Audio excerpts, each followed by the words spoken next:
아멘. 자, 오늘 우리 치유 예배 시간에 하나님 주신 말씀 함께 보도록 하겠습니다.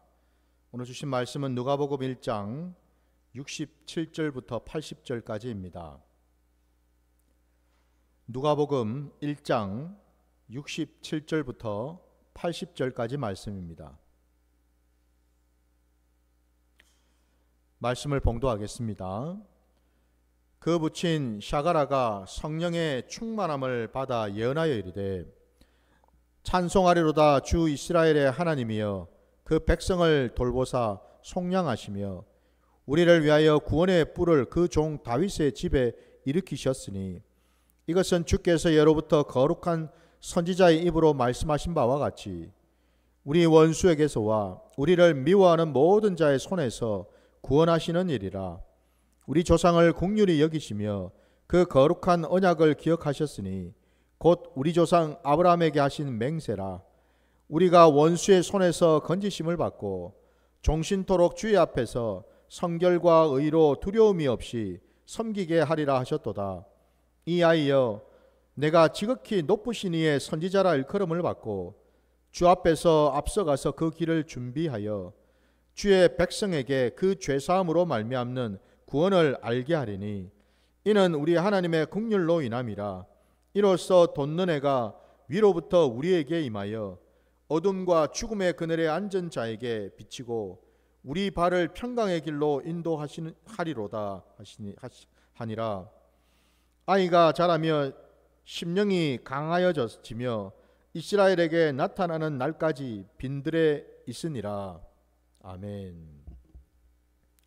자, 오늘 우리에게 주신 이 말씀 가지고 빈들의 신앙이라는 제목으로 말씀을 증거하고자 합니다. 오늘 말씀 전체 내용은 우리가 함께 읽어서 아시겠지만은 그 세례 요한의 육신의 아버지 이 샤가라 제사장, 샤가라가 성령 충만해서 예언을 한 내용이지요. 분명히 우리가 67절 첫 절에도 그죠? 성령 충만함을 받아 예언하여 이르되라고 되어 있습니다. 그러니까 다시 말씀드리면 여러분, 이 뒤에 나오는 모든 내용들은 예언의 말씀이라는 거죠.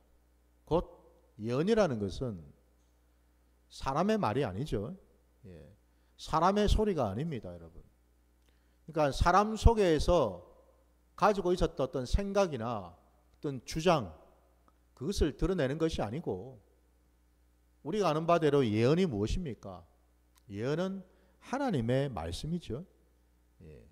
하나님의 말씀을 하나님이 택하신 사람이 그 말씀을 받아서 그대로 전하는 것이 바로 예언이죠. 그래서 성령 충만할 때에, 말씀처럼 성령 충만할 때에 성령의 감화 감동을 받은 이 샤가라가 하나님의 말씀을, 그러니까 성령님께서 깨닫게 해주시고 가르쳐 주신 하나님의 말씀을 온전히 받아서 그것을 전하고 있다 이 말입니다. 이게 예언이라는 거죠, 여러분. 그래서 우리가 예언을 또 다른 말로는 대언이라고 얘기를 하죠, 그죠? 대신 전한다 이런 뜻이잖아요, 그죠? 그래서 여러분, 지금 이 고백 전체의 내용은 샤가라의 속에서 나온 것이 아닙니다. 하나님이 샤가라의 입술을 통해서 주신 하나님의 뜻이요 하나님의 계획이라는 것을 우리가 분명히 알아야 되는 줄 믿습니다. 자, 오늘 말씀을 우리가 잠깐 그 내용을 좀 살펴보면은 68절 말씀에 여러분, 찬송하리라 주 이스라엘의 하나님이여, 그 백성을 돌보사 속량하시며 라고 되어 있습니다. 여기 지금 그 백성을 돌보사 속량하시며 할 때 이 속량이라는 것은 곧 구원이죠, 그죠? 해방입니다. 그래서 우리가 이 말씀 속에서도 우리가 깨달을 수 있는 것이, 우리 그 처녀 마리아에게 하나님의 사자인 천사가 와서 성령으로 그가 잉태할 것을 미리 예언을 하지 않았습니까? 그리고 아기가 태어날 터인데 그 아기의 이름을 뭐라고 부르라고 했습니까? 그 이름을 지어주었죠. 바로 예수라고 부르라 하였습니다. 왜 예수인가? 바로 그 예수라는 그 이름이 갖는 의미가 바로 뭐예요? 하나님께서 자기의 백성을 구원하신다라는 뜻 아닙니까? 해방하신다라는 뜻이죠. 그죠? 바로 그 얘기입니다. 그러니까 지금 이 68절의 이 내용 그대로 이 땅에 오실 예수 그리스도를 지금 나타내고 있음을 우리에게 말씀하고 있고요. 더 나아가서 69절도 마찬가지죠. 우리를 위하여 구원의 뿔을 그 종 다윗의 집에 일으키셨으니 라고 되어 있는데, 여기 구원의 뿔, 이게 바로 이 땅에 오실 메시아 그리스도 예수 그분을 말씀하고 있죠. 그래서 여기 구원의 뿔이라는 것은 하나님의 그 구원, 하나님의 그 택하심을 받아서 기름 부음을 받아서 이 땅에 오셔서 하나님의 그 구원의 모든 사역을 담당하시고 이루실 분, 그걸 말하고 있습니다. 바로 그분이 이 다윗의 집, 하나님이 택하신 그 백성들 가운데 임하신다라는 것을 우리에게 말씀하고 있고요. 더 나아가서 여러분, 우리 73절로 또 가보시면은 곧 우리 조상 아브라함에게 가신 맹세라라고 하시면서 우리가 원수의 손에서 건지심을 받고 종신토록 주의 앞에서 성결과 의로 두려움 없이 섬기게 하리라 하셨도다라고 말씀합니다. 아브라함에게 하신 맹세, 여러분, 하나님께서 일찍이 믿음의 조상인 그 아브라함을 택하고 부르셔서 그에게 하나님의 그 백성, 곧 하나님의 그 구원의 그 계획들을 말씀하셨죠. 그죠? 그에게 땅의 약속과 자손의 약속을 하지 않으셨습니까? 그죠? 예. 그 땅과 그 자손에 대한 그 약속이 다름이 아니라 하나님의 그 구원받은 백성들을 말하는 거죠. 하나님의 그 구원받은 백성, 택함받은 그 백성, 그 백성들을 향한 하나님의 마음, 하나님의 뜻을 분명히 하나님은 아브라함을 통해서 전하셨고, 그리고 맹세까지 하셨다라는 사실입니다. 그러니까 이 맹세는 하나님의 그 신실하심을 보여주는 증표이지요. 우리 하나님께서는 아브라함으로부터 시작해서 곧 뭐예요? 구약으로부터 시작해서 지금 이 신약시대가 올 때까지 한순간도 하나님은 잊으신 적이 없다는 사실입니다. 하나님의 그 구원의 계획은 한치의 어긋남 없이 정확하게 이루어진 줄 믿습니다. 지금 그거를 지금 우리에게 말씀을 하고 계실 뿐만 아니고, 더 나아가서 우리 하나님께서는 우리에게 두려움으로가 아니라 하나님의 은혜로, 하나님의 긍휼로, 하나님의 사랑으로 우리에게 찾아오시는 줄 믿습니다. 그래서 여러분, 이 땅에 오실 메시아 그리스도, 그분이 곧 하나님이시고 하나님의 아들 되실 뿐만 아니라 그분이 바로 하나님의 말씀 그 자체이신 분이죠. 바로 그 예수 그리스도가 이 땅에 오신 것이 뭐예요? 하나님의 은혜, 하나님의 그 진리를 우리에게 나타내 보이시기 위해서 오셨다라는 사실이에요. 그러니 더 이상 그저 하나님의 나라에는 두려움이 없다라는 겁니다. 죄에 대한 두려움, 사단 마귀로부터였던 두려움, 내 삶의 모든 어떤 질고와 어려움, 고통 가운데 있는 그 두려움, 그 모든 두려움으로부터 우리를 건져내실 분. 그래서 우리로 하여금 오늘 이 샤가라의 예언의 말씀처럼 성결과 의로, 거룩함과 의로움으로 우리를 온전히 세우시고 인도하신다라는 사실, 이것을 우리에게 말씀하고 있고요. 그리고 이제 여러분 76절 그 이하에는 이제는 그 세례 요한에 대한 예언의 말씀을 다시 한 번 더 얘기를 하고 있습니다. 76절 보시면 이 아이여 내가 지극히 높으신 이의 선지자라 일컬음을 받고, 지극히 높으신 이 장차 오실 메시아 그리스도를 가리키죠. 바로 예수 그리스도입니다. 그 예수 그리스도 앞에 먼저 와서 그분을 증거하고 그분을 나타낼 선지자로 이 세례 요한을 세우셨다라고 말씀합니다.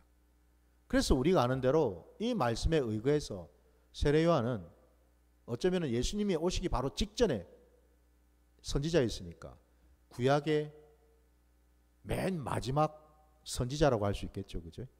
왜? 예수님이 이 땅에 오실, 예수님께서 공생애를 시작하실 그때부터 우리가 신약으로 이제 시작한다면은, 여러분, 예수님께서 공생애를 시작하기 전까지 예수님이 오실 그 길을 평탄케 한 자, 그자가 바로 세례 요한이고, 그가 바로 구약의 마지막 선지자라는 것을 우리가 알 수가 있다라는 거예요. 그래서 그가 주 앞에 앞서가서 그 길을 준비하고, 또한 주의 백성에게 그 죄사함으로 말미암는 구원을 알게 하리니라고 되어 있습니다. 여러분, 그 뒤에 3장으로 가셔서 3장 3절 말씀을 잠깐 보시기 바랍니다. 어떻게 그 구원을 알려주는지. 3장 3절요. 요한이 요단강 부근 각 처에 와서 죄사함을 받게 하는 회개의 세례를 전파하니라고 되어 있습니다. 그러니까 세례 요한이 우리가 아는 대로 그 요단강에서 회개를 위한 침례를 행하지 않았습니까? 그죠? 예. 그 물로 회개를 위한 침례를 행했다라는 거예요. 그러면서 그 세례 요한이 선포한 말씀이 뭐였습니까? 회개하라. 천국이 가까이 왔느니라. 그 말씀이죠. 그 말씀을 선포했다 이 말입니다, 여러분. 그래서 여러분, 무엇보다도 우리가 하나님 나라 백성으로, 아니 하나님 나라 안에 우리가 들어가기 위해서 가장 핵심되고 그리고 가장 필수적으로 해야 될 일이 뭔가? 그게 바로 회개라는 거죠. 그죠? 회개입니다. 회개는 구원을 위한 첫 단추입니다. 그래서 여러분, 회개치 않고서 내가 신앙생활한다? 회개하지 않고서 내가 예수를 믿는다? 그건 잘못된 거죠, 여러분. 잘못됐습니다. 내가 예수를 믿으려면, 하나님 나라 백성이 되려면 반드시 그 전제가 뭐예요?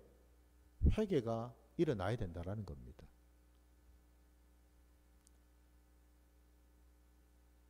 (78절) 말씀에 이는 우리 하나님의 국률로 인함이라. 이로써 돋는 해가 위로부터 우리에게 임하여 어둠과 죽음의 그늘에 앉은 자에게 비치고 우리 발을 평강의 길로 인도하시리로다 하니라.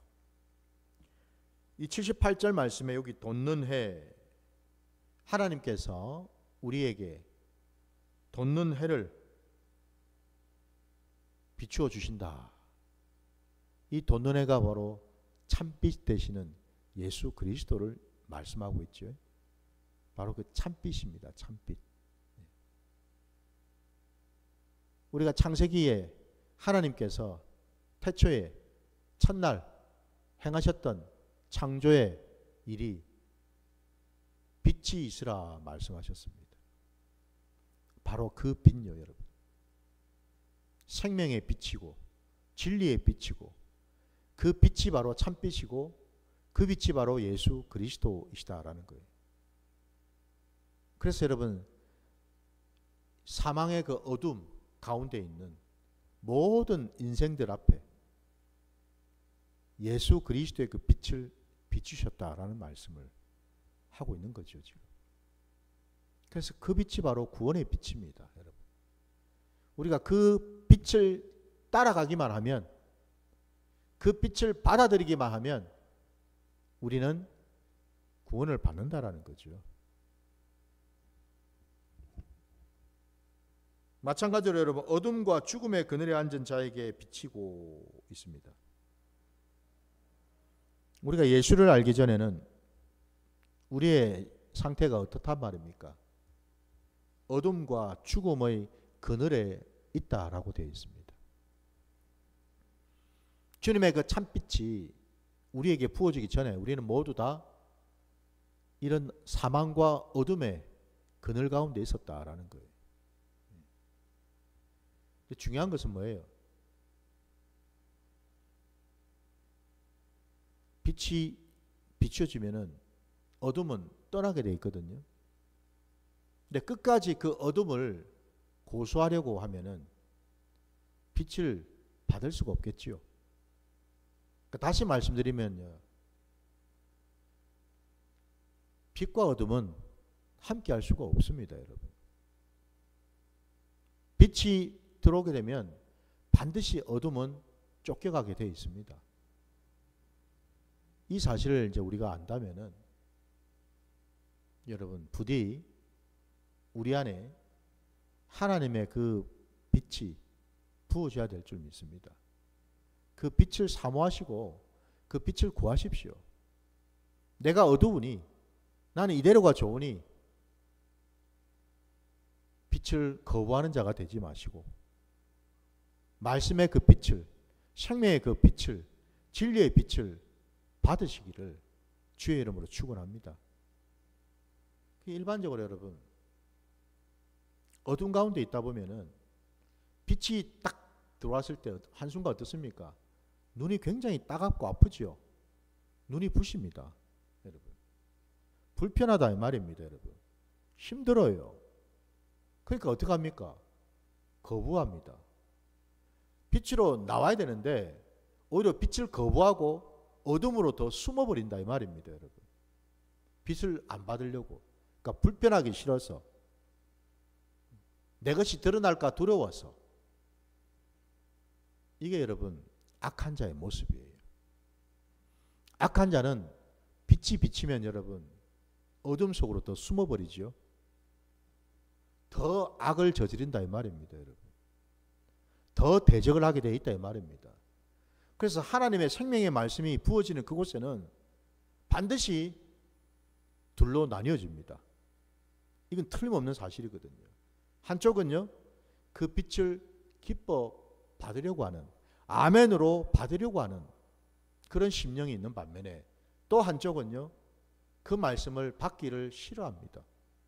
불편해합니다. 거부합니다. 심지어는 대적합니다.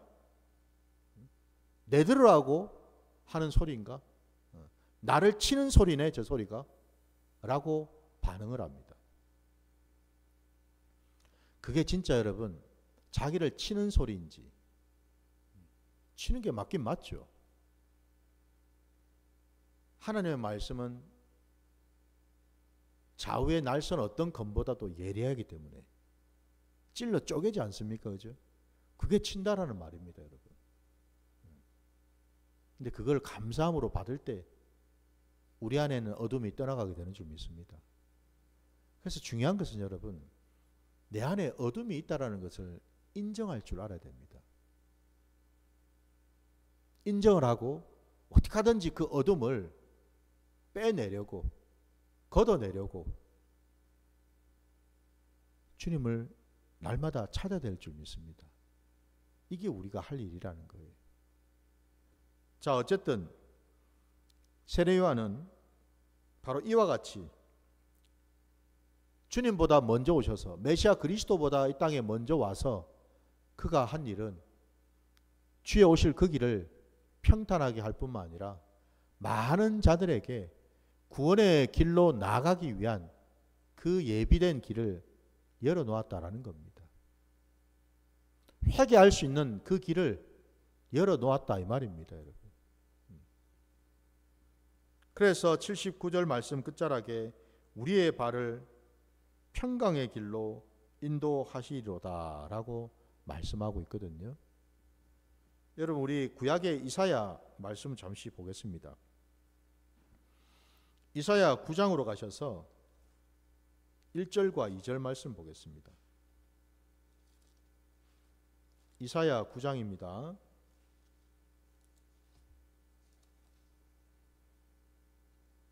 1절 2절입니다. 전에 고통받던 자들에게는 흑암이 없으리로다.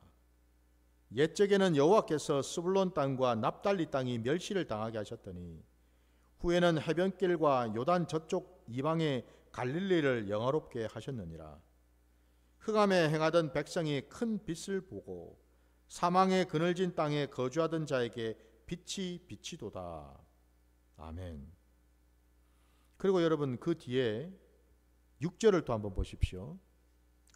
이사야 9장 6절요. 이는 한 아기가 우리에게 낳고 한 아들을 우리에게 주신 바 되었는데 그의 어깨는 정사를 메었고 그의 이름은 기묘자라 모사라 전능하신 하나님이라 영존하시는 아버지라 평강의 왕이라 할 것임이라. 아멘. 우리 주님이 이 땅에 오셔서 우리에게 여러분 공고함이나 두려움이나 고통을 전가하기 위해서 오신 것이 아니고 우리에게 평강을 주시기 위해서 오신다라는 겁니다. 하나님의 평강은 단순한 평안이 아닙니다, 여러분. 그냥 안전하고 안락한 것만을 말하는 게 아닙니다, 여러분. 하나님의 평강은요, 우리의 모든 삶의 자리 곳곳마다 함께 하셔서 우리를 지키시고 우리를 보호하시고 우리를 붙드시겠다는 약속인 줄 믿습니다. 그게 바로 평강이고요. 그래서 우리 주님은 평강의 왕으로 오신다고 말씀하고 있지요. 바로 이것을 세례 요한이 증거하고 있다라는 겁니다, 여러분. 바로 그것을 이 샤가라가 자신의 아들에 대해서 하나님의 말씀을 받아서 있는 그대로 예언을 이제 할 때에 오늘 마지막 그 80절 말씀을 보게 되면 아이가 자라며 심령이 강하여지며 이스라엘에게 나타나는 날까지 빈들에 있으니라 라고 되어 있지 않습니까? 하나님께서 세례 요한을 붙드시는 거죠. 사람이 붙드는 게 아니고 하나님이 키우시고 하나님이 자라게 하시고 하나님이 역사하시고 있다라는 겁니다. 여기 지금 여러분 심령이 강하여지며 왜 여기에 심령이 강해질까요? 왜 하나님은 이 세례 요한이 자라는 과정에서 이렇게 심령이 강하도록 이렇게 만드셨을까요? 그 이유를 여러분 말씀을 통해서 한번 찾아볼까요? 여러분 에스겔 3장으로 한번 가보겠습니다.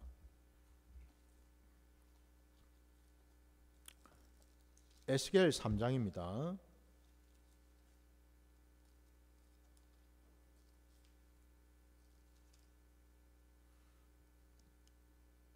에스겔 3장 여러분 8절과 9절 말씀 보겠습니다. 에스겔 3장 8절과 9절입니다. 보라 내가 그들의 얼굴을 마주 보도록 내 얼굴을 굳게 하였고 그들의 이마를 마주 보도록 내 이마를 굳게 하였으되 내 이마를 화석보다 굳은 금강석 같이 하였으니 그들이 비록 반역하는 족속이라도 두려워하지 말며 그들의 얼굴을 무서워하지 말라 하시니라. 아멘. 에스겔도 하나님의 선지자였죠. 마치 그 에스겔, 여러분 그 에스겔이 지금 어디에 있습니까? 이스라엘 땅에 있는 게 아니죠. 그는 지금 바벨론으로 포로로 지금 끌려간 상태입니다. 바벨론 땅에, 이국 땅에 지금 포로로 잡혀가 있는 상태예요. 여러 이스라엘 백성들과 함께 그 남유다의 백성들과 함께 포로로 지금 끌려간 상태입니다. 그 당시 상황을 한번 생각해 보세요. 모두가 다 포로로 잡혀온 상태인데 뭐가 좋을 일이 있습니까, 여러분? 기쁠 일이 뭐가 있습니까? 그죠? 온통 화나고 짜증나고 열받을 만한 일밖에 없잖아요. 그죠? 근데 하나님께서는 에스겔을 하나님의 선지자로 세우셔서 그들에게 회개의 말씀을 촉구하고 있어요. 한번 생각해 보십시오, 여러분. 평소에도 우리가 당신 회개하세요 그러면은 어떻습니까? 그 말 들었을 때 기분이 좋나요? 별로 좋아할 사람이 없을걸요. 그죠? 속으로 내가 뭘 잘못했는데 내보고 그런 소리를 하냐? 니나 회개해야지. 왜 내보고 회개하라 그래? 니는 뭐 잘한 거 있나? 보통 우리의 반응이 그렇지 않습니까? 일반적으로. 평소에도. 근데 에스겔처럼 모두가 다 지금 포로로 끌려와서 심신이 괴롭고 힘들고 어렵고 미래를 알 수 없는 그런 상황 속에 모두가 지금 놓여있는 그 상태에 회개를 촉구한다? 사람들의 심령이 더 강팍해지겠죠. 그죠? 더 그냥 막 악다구니를 쓰겠죠. 죽이려고 달라들지 않겠습니까, 여러분? 그걸 누구보다도 잘하신 하나님께서 지금 이 에스겔을 어떻게 지금 세우십니까? 네 말을 화석보다 더 굳은 금강석처럼 만들어주겠다 말씀하죠. 한마디로 이 세례 요한에게도 마찬가지로 여러분 심령을 아주 강하게 만들어 주시겠다 이런 뜻이잖아요. 지금 사람 눈치 보지 말고 이런저런 어떤 상황이나 조건 따지지 말고 하나님의 선지자는 오로지 하나님의 뜻, 하나님의 말씀만 온전히 전해야 된다라는 거죠. 그래서 오늘 여러분 이 세례 요한도 마찬가지로 에스겔처럼 그의 심령을 금강석처럼 굳게 만들어 주시겠다라는 거 아닙니까, 여러분? 많은 사람들이 회개하라고 할 때 대적하고 달려들고 그 당대 여러분 종교 지도자들이나 바리새인들 한번 보십시오. 그들이 그냥 가만히 있겠습니까, 여러분? 그러나 그들 앞에서 담대하게 주눅들지 아니하고 당당하게 하나님의 말씀을 선포하는 그 사명을 감당케 하시려고 지금 이 세례 요한의 마음을 강하게 하시는 거죠. 하나님의 말씀을 증거하고 전하는 자는 하나님께서 이렇게 하실 줄 믿습니다. 그래서 여러분 강대상에서는 여러분 사람 눈치 보고 말씀을 전하는 게 아니에요. 사람 눈치 봐서 사람들이 싫어할 것 같으면은 쏙 빼버리고 사람들이 좀 좋아할 만한 말만 골라가지고 전하는 그거는 여러분 싹군이죠. 그건 하나님의 말씀을 온전히 증거하는 선지자가 아니죠, 여러분. 오늘 이 시대에도 하나님은 이렇게 하시는 줄 믿습니다. 세례 요한을 이렇게 강하게 만드셨고요. 더 나아가서 그가 이스라엘에게 나타나는 날까지 빈들에 있었다고 되어 있어요. 그 빈들이 뭘까? 오늘 제가 말씀 제목을 빈들의 신앙이라 그러지 않았습니까? 여기 지금 빈들이 나오죠. 이 빈들이 여러분 다른 버전의 성경을 보니까 이 빈들을 광야라고 이렇게 번역을 했더라고요. 그 빈들은 곧 광야를 말합니다. 세례 요한은 그 아버지인 샤가라의 그 집에 함께 거하지 아니하고 그는 따로이 광야에 나와서 머물렀다고 되어 있습니다. 왜 하나님께서 세례 요한을 제사장 집안에 두지 아니하시고 그를 따로 떼어내셔가지고 광야에 두셨을까요? 마치 아브라함처럼 하나님이 아브라함을 처음 부르실 때 어떻게 부르셨나요? 그를 고향 친척 본토 아비 집에서 떼어내셔서 하나님이 지시하는 땅으로 가라고 명령을 하셨습니다. 그죠? 아브라함을 그가 원래 부모 친척이 살고 있는 그 땅에 그냥 두신 상태로 말씀하신 게 아니고 그를 떼어내셨습니다. 하나님은 이렇게 여러분 항상요 하나님의 사람을 택하고 부르실 때 그 자리에 그냥 두시는 게 아니라 거기서 떼어내시더라는 겁니다. 떼어내셔가지고 뭐 하시려고요? 훈련하시지요. 연단하시지요, 여러분. 세례 요한이 광야에서 여러분 뭘 했겠습니까? 그는 온전히 하나님과 함께 집중하는 시간을 가졌겠지요. 하나님의 말씀을 받고 하나님의 마음을 깨닫게 되고 성령으로 충만할 수 있는 그런 시간을 갖게 하신 것 아닙니까, 여러분? 뿐만 아니라 여러분, 우리가 아는 것처럼 광야가 어떤 곳입니까? 그것은 바로 광야 교회입니다, 여러분. 광야에 나온 백성이 해야 될 일이 뭡니까? 철저하게 하나님만 의지하는 거지요. 광야의 생활은 여러분 다름이 아니라 하나님을 철저하게 의지하고 하나님께 순종하는 그 시간을 지내는 거죠. 그게 광야입니다, 여러분. 하나님은 구약의 이스라엘 백성들을 광야로 인도해 내셨을 때에 하나님은 물이 없다고 할 때 물을 허락하셨고 먹을 것이 없다 해서 만나를 부어주셨고 고기가 먹고 싶다 해서 메추라기를 허락하셨고 낮에는 구름 기둥으로 밤에는 불 기둥으로 그들을 철저하게 지키시고 보호하신 분 아니십니까? 곧 그 광야는 하나님 없이는 살 수 없는 곳이다 이 말입니다. 세례 요한이 광야로 나간 까닭은 빈들에 머물렀던 까닭은 바로 하나님만을 전적으로 붙들고 의지케 하시려고 이곳에 두셨다라는 겁니다. 사람 눈치 보고 사람 의지하고 인생 의지하고 사는 그런 자가 아니고요. 철저하게 하나님 말씀만 붙들고 하나님의 말씀이 살아 역사하는 것을 경험하게 하시려고 이 세례 요한을 광야로 인도해 내신 줄 믿습니다. 저와 여러분도 지금 어쩌면 광야에 우리가 지금 있지요. 우리가 지금 광야 교회 안에 있다 이 말입니다. 지금 여기서 우리들도 이 세례 요한처럼요.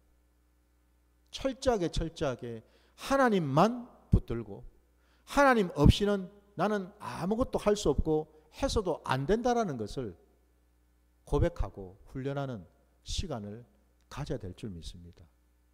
이게 바로 여러분 빈들의 신앙이요. 광야는 이 빈들은 글자대로 비어있지 않습니까? 그죠? 무슨 얘기죠? 내 심령을 비워라는 겁니다. 내 안에 내 것으로 채워진 것들, 세상으로 채워진 것들을 다 비우라는 거예요. 내 생각도 비우고 내 계획도 비우고 내 뜻도 비우고 내 고집도 비우고 내 경험도 비우고 다 비우라는 겁니다.